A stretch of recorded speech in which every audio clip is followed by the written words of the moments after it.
Bonjour à tous. D'abord, comment ça va? N'hésitez pas à répondre en commentaire directement.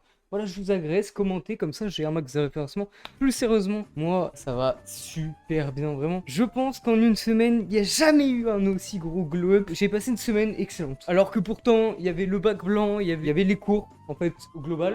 Et pourtant, vraiment, c'était une masterclass. Donc, j'ai envie de dire, tant mieux. En plus, là, il y a deux caméras. Je peux regarder là, ensuite là, ensuite là, ensuite là. J'adore faire cette vanne, par contre, elle me fait tout autant chier au montage. Mais bref, aujourd'hui, on est parti pour le weekly recap. Le premier, et on espère, pas le dernier. Bref, c'est parti. On va commencer déjà par les trucs les plus banals en fait, mais qui sont quand même super importants. De un, pour avoir une bonne santé mentale, et de deux, aussi pour juste bien faire. Et le premier point, les gars, c'est le sommeil. Mon sommeil, pardon, ça fait quelques semaines qu'il est catastrophique. Je me réveille dans la nuit, je dors juste pas bien. C'était une pure masterclass. Évidemment, il y a encore eu des fois où je me suis réveillé dans la nuit, machin. Et un autre problème, c'est que j'ai du mal à m'endormir parce que je pense à la séance que je vais faire le lendemain. Moi, je suis là. Ah putain, demain, je pense que je vais tenter un 3 fois 100 kilos.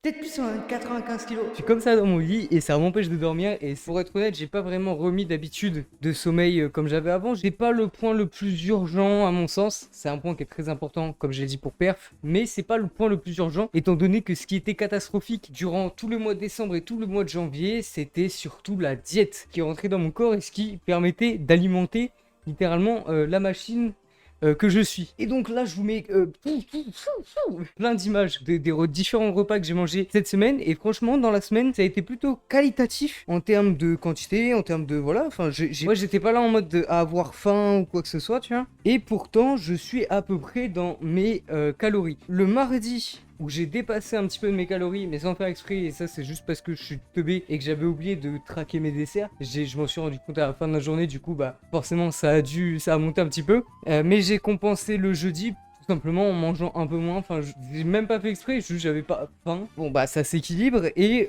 aujourd'hui du coup, je me suis fait un petit plaisir en voyant que mon poids est très très bien descendu, ce qui montre quand même que c'était pas du tout pas du tout du gras en fait, mais surtout de la rétention d'eau. Et je crois que j'étais à 65 kilos vers ces eaux-là et là je suis à 62. Donc à mon avis, je dois avoir une maintenance sans variation d'eau vers 62,5, 63. Un petit cut à faire que je vais faire. De toute façon, mon physique ne me plaît pas de ouf non plus, mais c'est quand même une nette amélioration. Si vous voulez, je vous mets photo avant, après, avant, après, avant, après, avant, après. Voilà, il y a une semaine de différence entre toutes les photos. Et franchement, je trouve que ça a plutôt bien bougé. Et avant de passer au point le plus intéressant, à savoir tout ce qui est en lien avec la salle, en fait. Tout ce qui est en lien avec l'objectif numéro uno. À savoir les championnats de France, puis d'Europe, puis du monde. Un petit truc que j'ai repris et qui, franchement, mentalement, ça me fait du bien. C'est un jeu vidéo, tu vois, mais compétitif. Ça faisait longtemps que je jouais un peu dans mon coin, tu vois. Et là, j'ai retrouvé le goût du tryhard. Donc, je tryhard à la salle, je rentre, je peux tryhard sur un jeu vidéo. Comme ça, je pense pas du tout à la salle, tu vois. Et juste cette pause-là, ça m'a fait beaucoup de bien. Je pense qu'au bout d'un moment, on va finir par reprendre les streams. Ça, c'est une évidence. Les streams probablement en marchant en plus. Comme ça, vraiment, j'optimise au max. Et sans déconner, je pense que ça va arriver. Mais du coup, de là, maintenant, on fait une game. Si je gagne, vous vous abonnez. Si je perds, je suis une pute. Alors, le jeu en question, c'est Brawlhalla. Je sais pas s'il y a des gens qui connaissent. Mec, le jeu il est tellement inconnu, si vous voulez, c'est un peu un dérivé de Smash. C'est Smash gratos. Voilà. Est-ce que c'est bon pour vous? Ah, j'ai failli tomber. Ma bite si je perds pas. Là, je vais perdre. Je vais mettre une petite musique quand même. Hein. Oh, frère, hein. C'est les pires musiques du monde. Oh, je sais. Voilà.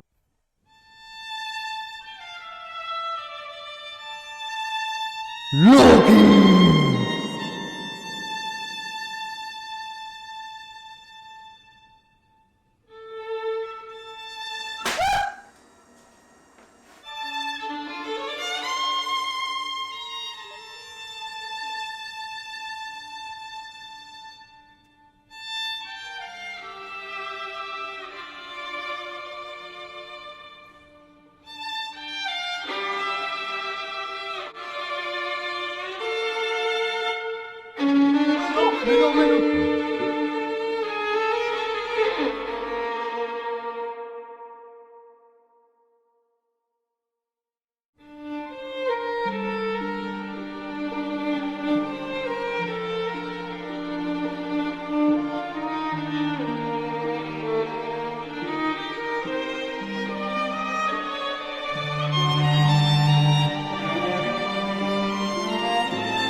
Bon, après, on peut pas être tous les jours bon non plus.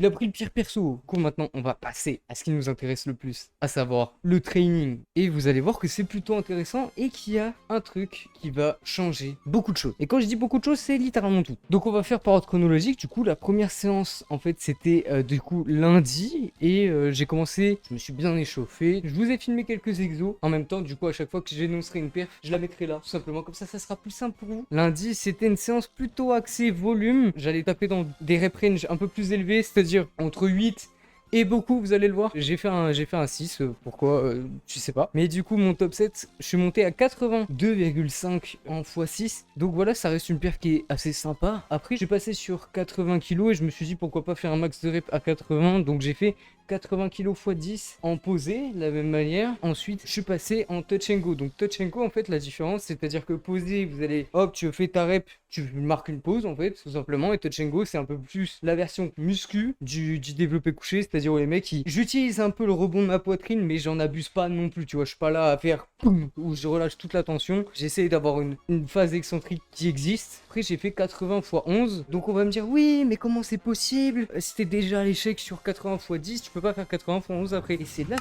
Allez, allez, allez, pousse, pousse, pousse, pousse, pousse, pousse, pousse, pousse, pousse, allez, allez, allez, pousse, pousse, pousse, pousse. Allez, allez, allez, allez, allez, allez, allez. Et c'est là toute la subtilité de jouer entre des reps posés et des reps touch and go. C'est ça qui est marrant. Du coup, ça m'a permis de battre. En fait, mon objectif à chaque fois que je fais cette méthode-là, c'est de battre en touch and go ce que je viens de faire en posé. Certes, t'as accumulé la fatigue, mais le touch and go étant beaucoup plus simple, normalement, t'es censé pouvoir faire au minimum la même chose. Mais du coup, j'ai réussi à en taper une 11e, ce qui est toujours bon à prendre. Et après, pour me finir, j'ai voulu tenter un petit truc, voilà, marrant. Voilà, parce que dans la vie, il faut savoir rigoler. Et je voulais faire un max de reps à 60 kg. Comment on fait un max de reps? En fait, c'est simple, tu verrouilles pas tes bras, sinon en fait c'est impossible de faire un max de reps. Voilà, ça, il y aura des gens qui vont débattre, qui vont dire que c'est des demi-reps, etc. Tu peux, hein, mais tu vas drainer ton max de reps. En tout cas, moi, c'est la manière dont je fais mon max de reps. Et ce max de reps, là, je l'ai fait en touch and go, donc 60 kg x 27. Ce qui, en fait, donne en théorique, attachez-vous bien, 13 kilos. À savoir que mon max, donc en 100 x 3, posé, du coup c'est 100, ça doit donner un petit 108, peut-être dans ces alentours-là. Donc 108, 113, tu vois que c'est toujours dans le même spectre en fait. C'est ça qui est assez drôle. J'ai pas filmé, mais j'ai fait du tirage vertical en prise assez large, en prise même ultra large, tu vois. Pour vraiment, en fait, t'as fait le tirage en coude. En autre exo que j'ai pas filmé, du coup, c'est les triceps, des triceps extension. Voilà, en exo que j'ai filmé, un petit pressure curl ou curl pupitre. J'ai les biceps courts, les gars. Donc, attendez-vous vraiment à ce que d'ici un mois, j'ai plus de biceps. Ça va se déchirer. C'est chiant, mais c'est relou. Mais bon, c'est rigolo. J'ai été tapé dans du 10 et du 18 reps. Franchement, c'était des très belles séries. J'ai lâché des petits grinds. Voilà, c'était vraiment pas mal. Pourquoi j'ai pris une voix de présentateur? Je ne sais pas. Et après, là c'est un truc marrant. J'ai essayé de faire du overhead press, donc aux haltères, développé militaire. Je monte, je m'échauffe, 15, 20, 25, je mets 27,5, hop. Impossible de les monter. Impossible de les monter. J'ai été cramé, je sais pas ce qui m'est arrivé. J'ai quand même forcé, tu vois. Il y a un seul bras qui est parti, l'autre, ça c'était n'importe quoi. Je me suis baisé l'omoplate. Enfin, je sais pas ce qui s'est passé, mais je me suis fait une petite douleur à l'omoplate juste en faisant ça. Donc, j'ai décidé de skip après les séries effectives parce que bah, j'ai pas envie de me blesser. Du coup, le lendemain et le surlendemain, j'avais toujours cette petite gêne. En fait, c'était vraiment quand je respirais. Enfin, je sais pas, c'était trop bizarre. Si jamais vous avez des petites gênes à l'entraînement, n'hésitez pas à calmer un peu le rythme, revenir un peu. Ou si vous voyez que ça va vraiment pas, bah hop, on skip. Osef, j'ai envie de dire, et faites pas l'idiot comme moi, parce que sinon en fait tu peux pas t'entraîner. Genre pendant août, j'ai pas pu m'entraîner comme je voulais parce que je pouvais même plus me pencher en avant. Là récemment, du coup, je contracture, je vous ai expliqué dans la dernière vidéo, et du coup, bah j'ai pas pu faire de terre comme je voulais, j'ai pas pu m'entraîner en fait la semaine dernière. Donc au final, écoutez vos douleurs, écoutez vos gènes, parce que généralement, si c'est là, c'est pas pour rien, tu vois. Et j'ai fini par du seated rowing, je l'ai pas filmé non plus, j'étais assez pressé. 24,8 kg x 9, j'aime bien cet exo, même si je vais plus l'avoir avant un petit moment. Ensuite là, on va passer aux choses sérieuses. Le lower 1. Parce que à l'heure actuelle, on est vendredi. Le lower 1, je l'ai fait mercredi. Et bro, j'ai encore des giga courbatures de l'espace. C'est n'importe quoi. J'ai filmé que 2 exos. J'ai filmé que le deadlift en sumo et le hack squat. parce que en fait tout le reste j'avais pas le temps, tout simplement parce que j'avais un rendez-vous le soir, et on en reparle juste après parce que ça a changé beaucoup de choses, notamment la séance Upper 2. Mais encore une fois, bah voilà, il y a eu des belles perfs. Vous voyez un best volume ici, best weight, best volume, best one rep max, best weight, voilà, sur plein d'exos. Donc encore une fois, on a bien perf comme il faut, comme des gros cochons. On arrive, on se warm up, et je sens que là vraiment mon terre, j'ai pas de douleur, pas de gêne, nickel, à part vraiment toujours une sensation de pincement au niveau plus du nerf, mais rien qui m'empêche de pousser, tu vois. Et vraiment aucune sensation désagréable quand je fais le lift, aucune sensation désagréable après.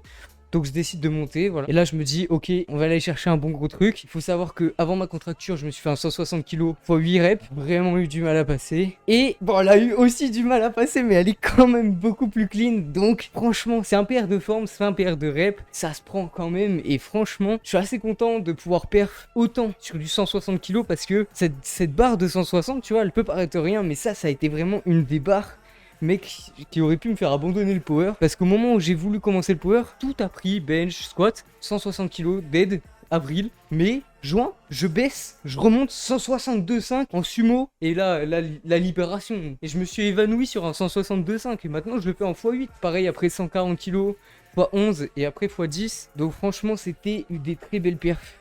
C'est une très bonne séance deadlift, très bonne séance hack squat aussi, parce que même si j'ai pas tapé dans des PR, pas du tout la même exécution qu'avant, que lors par exemple de cette vidéo là, donc ça n'avait rien à voir, donc ça reste des PR à prendre, voilà, sur du 10 RM, du 15 RM. Ce qui m'énerve sur ce putain d'exo, c'est que être RPE 10, c'est beaucoup trop dur. Être RPE 10, j'ai vraiment l'impression que c'est impossible.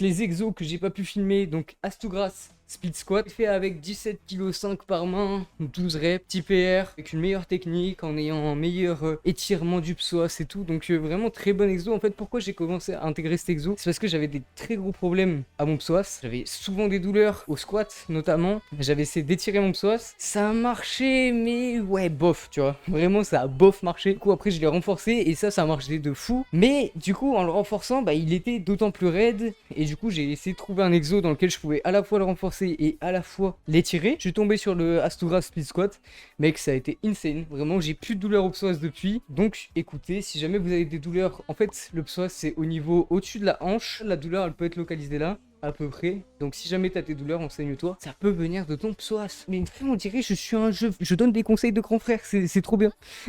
Après j'ai fait 2 exos de Golemont, à savoir du seated good morning, c'est ça. y a pas mieux.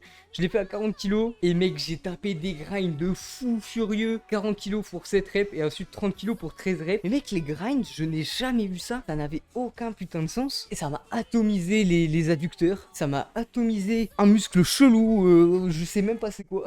Si jamais vous avez du mal à garder votre dos neutre quand vous faites une flexion de hanche, ça peut être un très bon exo, où justement vous essayez de focus votre attention sur le fait de garder le dos le plus neutre possible, parce que du coup ça vous met dans une position qui est pas forcément, dans laquelle vous pouvez pas produire beaucoup de force, donc sur laquelle vous n'allez pas mettre beaucoup de poids comparé à un good morning classique. Donc il y aura moins d'efforts pour retenir la déformation du dos, mais pour autant du coup, pour vraiment commencer à comprendre comment garder le dos neutre, je trouve que c'est un exo plus intéressant. Après c'est vrai que ça va pas du tout à fait la même chose qu'un good morning classique, là où un exo type good morning classique c'est vraiment un exo de Golemont, et c'est tellement drôle. Tu sens que si jamais tu relâches ton gainage, t'es mort. Ça là, ça gros, je fais ça, je perds mon gainage, je suis mort. Je me suis terminé sur du natural leg extension, donc j'ai fait pour la première fois sans délestage. Et ça, je suis plutôt content, parce que c'est vrai que j'avais un peu peur de me délester. Et ouais, c'est vraiment compliqué comme exo. Si jamais vous voulez vous renseigner dessus, voilà, Natural Leg Extension. À savoir que personne dans le monde n'a jamais fait de Natural Leg Extension en one leg, donc sur une jambe. Donc il y a un world record à prendre. Moi, je pose ça là. Après, s'il vous plaît, n'allez pas le chercher, étant donné que c'est mon world record. Ok, ça sera mon world record. Je l'annonce. Aujourd'hui, je vais aller chercher ce world record là. Et si jamais il est pris, j'en ferai 2. Voilà, rien à foutre. Et donc, pourquoi en fait est-ce que j'ai dû vraiment faire ma séance rapidement et que j'ai pas pu filmer des exos qui auraient pu être intéressants? Et même moi, pendant ma séance, je me suis dit, oh putain, j'aurais dû filmer ça. Oh putain, pour le récap. Parce que tout simplement, j'avais le premier rendez-vous avec mon nouveau coach, les gars. Et franchement, ça s'est super bien passé. On a commencé à parler un peu de la méthode qu'on va appliquer, etc. Et c'est pas du tout un coach de powerlifting. préfère l'annoncer. Pour l'instant, je vais pas encore dire qui c'est sur les réseaux parce que, bah, imaginons, même si je n'y crois absolument pas, imaginons que sa méthode ne marche pas sur moi, j'ai pas envie de faire de la mauvaise pub, même si je sais très bien qu'elle va marcher de fou déjà. En fait, c'est typiquement le genre de... En fait, je me suis toujours dit, putain, comment est-ce qu'on peut faire pour s'entraîner comme un taré, tu vois, RPE10 tous les jours et progresser? Bah, lui, il me dit, c'est possible. Donc, frère, évidemment que je vais l'écouter. Donc, on va bien voir, on va trust de process et on verra bien si jamais bah, ça porte ses fruits sur potentiellement les championnats de France ou même sur des exos à côté. Et enfin, on finit cette semaine. Le dernier entraînement que j'ai fait, c'était jeudi, à savoir hier. Et c'était le deuxième upper. Est-ce qu'il s'est bien passé? Est-ce qu'il s'est pas bien passé? En vrai, c'était une masterclass aussi. Peut-être un peu moins parce que j'étais vraiment fatigué. Mais même en étant fatigué, j'ai fait des bonnes perfs. Donc je suis plutôt content. Sur du upper, on commence par du bench. Je m'échauffe et tout. Et là, pour le coup, j'avais encore des courbatures de la séance du lundi. 3 jours après. Donc là c'était vraiment abusé, mais je me suis dit ok, ça passe. J'ai fait mes warm-up, je sentais que ça tirait un peu. Par contre au niveau du tendon du pec, ça c'est un truc que j'ai assez récurrent, c'est-à-dire quand j'ai encore des courbatures, je sens que ça peut résister. Je reste à l'aise, tu vois, mais ça me... Ouais, je pense que si jamais j'avais pas eu ça, j'aurais pu peut-être taper une rep en plus. Mais j'ai quand même bien perf. Donc premier set en posé, deuxième set en posé, vous avez l'habitude, 95 kg x 4, 90 kg x 5. Troisième set en touch and go, 85 kg x 8, 3 PR, parce que j'ai jamais fait ces poids-là sur cette tranche de rep-là. Donc j'ai envie de dire tant mieux, encore moins en posé. Pour me finir, j'ai constaté que j'avais vraiment tendance à m'écraser assez bien sur mon bench. Le fait de garder la tension, etc. Mais ça, c'est depuis que j'ai repris le bench. Voilà, j'ai essayé de travailler ça. Donc j'ai fait un 70 kg x 4, mais en tempo 4. 1-4. Alors après, certains diront que c'est un 4-0. Je ne suis pas d'accord avec vous. Dans ma tête, en tout cas, il y avait la pause. C'était relativement une bonne séance bench. Et ensuite, j'ai switch le tirage vertical prise large avec des tractions. Prise large, en fait, directement. Le seul point, c'est que j'avais oublié ma ceinture de lest. Donc, je suis allé taper dans des rep range un peu plus élevés. À savoir, du coup, je me suis lesté à 5 kg et j'ai fait 13 reps. Mais les reps, elles sont dégueulasses, mec. Mon Dieu. Et vraiment, en fait, c'est tellement dur de... Enfin, je sais pas, j'ai tellement du mal à faire des tractions coude ouvert avec du lest. Je comprends pas comment ça marche. Si jamais j'en parlerai avec le nouveau coach. Et ensuite du coup je me suis délesté de tout. J'ai essayé de taper un max de reps au PDC et je suis arrivé à 16 reps, ce qui est franchement une perf assez honorable pour quelqu'un qui fait rarement des tractions coude ouvert de Golemont comme ça. Enfin vraiment ça m'arrive jamais. Là c'est la première fois que j'en fais. Je pense que vraiment quand je vais bien taffer l'exo, on va pouvoir monter. Je pense que d'ici un mois, je suis à 30 kg sur genre 3 reps. J'annonce des perfs mais je pense que c'est envisageable parce que là vraiment ma technique elle est horrible. Le grip, j'étais dans un endroit merdique. Enfin ma salle, vraiment ma salle, je n'en peux plus. Non là je suis en train de craquer vraiment. En fait quand t'expérimentes des salles de fou furieux, trop la rage de ta wake up form Sonic. Après j'ai fait des extensions triceps en strict. Sur la vidéo que je vous mets, j'ai fait 4 reps de mon bras droit. Je suis droitier, je suis passé sur mon bras gauche, j'ai fait 5 reps. Ça n'a aucun sens, mec. Et vraiment, du coup, en fait, je suis plus fort sur mon bras gauche. Et de toute façon, même au DC, au DC, quand je verrouille ma barre, ça verrouille d'abord à gauche et après à droite. Je suis droitier. Pourquoi? Après avoir fait les triceps pushdown de la mort, RPE10, to the death, et ben on fait un petit overhead press. Et cette fois-ci, alors je vous avoue que là je me suis dit putain j'ai pas envie de refaire la même. Donc même si c'était ma séance qui était censée être lourde, j'ai mis un peu moins lourd. C'est-à-dire que la dernière fois j'avais fait à 27,5. Là j'ai mis que 25. J'ai tapé 8 reps, RPE10, carré. Ensuite j'ai descendu un peu le poids pour aller chercher, ouais je voulais entre 10 et 15, 12 reps.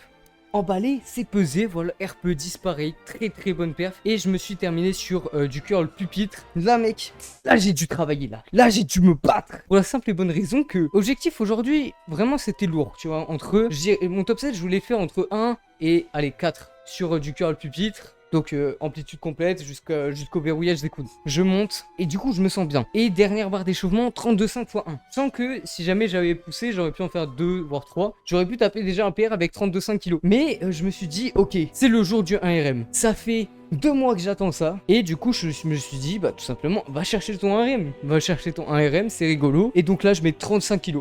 Juste 2,5 kg par rapport à la warm-up. Mais mec, cet exo c'est du démon. Tu rajoutes 2,5 kg, t'as l'impression que tu vas te déchirer les biceps, tu perds 20 reps, n'importe quoi. Et là, je la tente, et il se passe ça.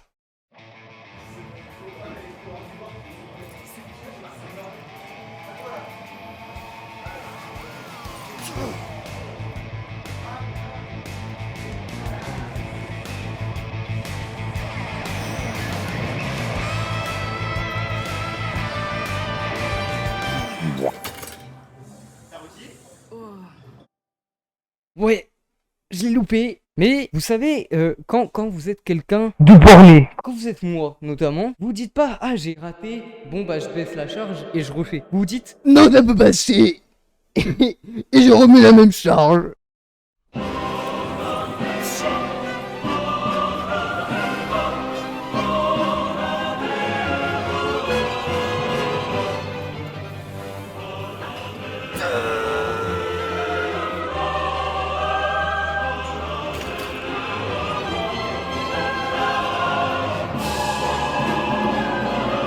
Gros, c'était vraiment, j'avais l'impression. En fait, là, j'ai encore des courbatures. Bon, après, c'était jamais qu'hier. Mais mec, j'ai vraiment l'impression que mes biceps ils sont déchirés, mes triceps, pareil.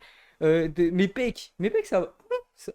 Ouais, bon, ça pourrait mieux aller. Mais franchement, j'étais ultra high, j'étais ultra content d'avoir passé ce 1RM parce que, en fait, juste ça me prouve, c'est pas parce que tu fais du curl pupitre avec des biceps courts que tu peux pas lock les bras. Bref, après, j'ai baissé un peu la charge et quand je dis un peu, je suis passé de 35 à 32,5 et j'ai fait 3 reps. Je l'avais dit que j'avais 2 à 3 reps et bah, je les ai fait.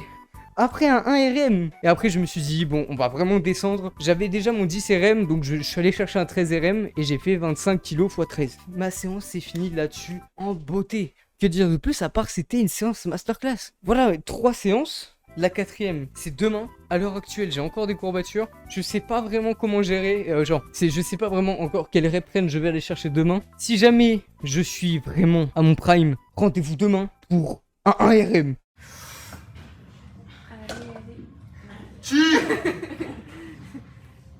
Allez, Galad. Je suis crédible en vrai. Donc, si vous voyez cette partie-là, c'est que j'avais bel et bien des courbatures demain et que du coup, je vous ai pas vraiment emmené avec moi parce que j'avais un peu la flemme de prendre ma cam pour ne pas filmer un 1RM. J'espère que vous avez apprécié ce premier weekly recap. J'essaye un peu de rendre ça un peu plus divertissant que juste moi qui annonce mes perfs. Moi, je kiffe énoncer mes perfs, je trouve ça très drôle. Je trouve ça très drôle de voir comment je m'arrache à l'entraînement. Et j'espère que vous aimez aussi. Donc voilà, je n'ai pas vraiment de trucs à dire. Ciao les gars, ciao. Bref, même moi je suis en train de me casser les couilles de parler. Bisous.